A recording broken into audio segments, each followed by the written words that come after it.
Sementara itu, proses penyidikan kasus dugaan korupsi dana hibah tahun 2022 pada Dinas Pendidikan dan Kebudayaan Ngawi dengan total anggaran sebesar 19,1 miliar rupiah terus bergulir.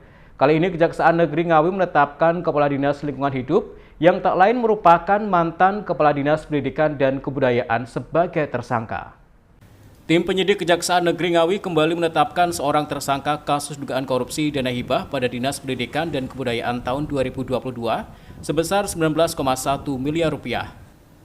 Kejari Ngawi menetapkan Muhammad Taufik Agus Susanto, 56 tahun, yang saat ini menjabat sebagai Kepala Dinas Lingkungan Hidup atau DLH Kabupaten Ngawi sebagai tersangka.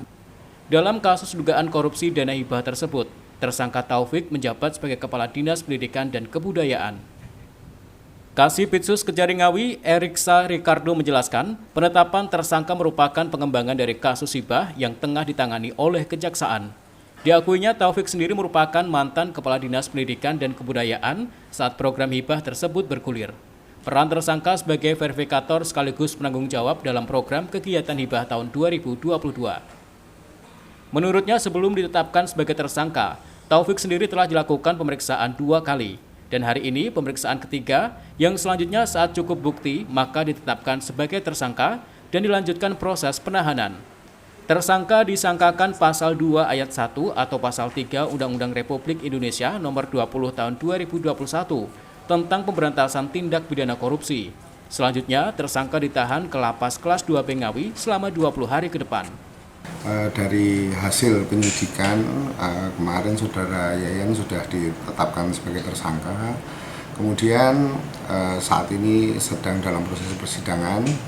Kemudian tim penyidik mengembangkan perkara ini dan pada hari ini menetapkan satu tersangka lagi. Tersangka tersebut tersangka tersebut inisial MT. Itu dari mana itu? Itu dari dulu mantan di Dinas Pendidikan Kabupaten Ngawi. Perannya seperti apa, Bang?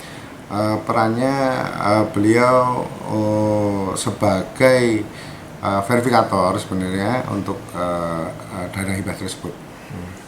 Dugaan pelanggaran atau pidana yang dilanggar oleh tersangka? Sementara ini kami memasang pasal 2 atau pasal 3 Undang-Undang Tipikor. Tersangka kami titipkan di lapas kelas 2B Ngawi. Sebelumnya, Kejari Ngawi juga telah menetapkan seorang staf ASN Kecamatan Kendal, yakni Yayan Dwi Murdianto, pada tanggal 3 September lalu sebagai tersangka kasus dugaan korupsi dana hibah pada Dinas Pendidikan dan Kebudayaan dengan total anggaran sebesar 19,1 miliar rupiah. Sementara proses pengembangan dalam mengungkap kasus tersebut kini juga masih terus dilakukan Kejari Ngawi. Ito Wahyu, CTV Ngawi.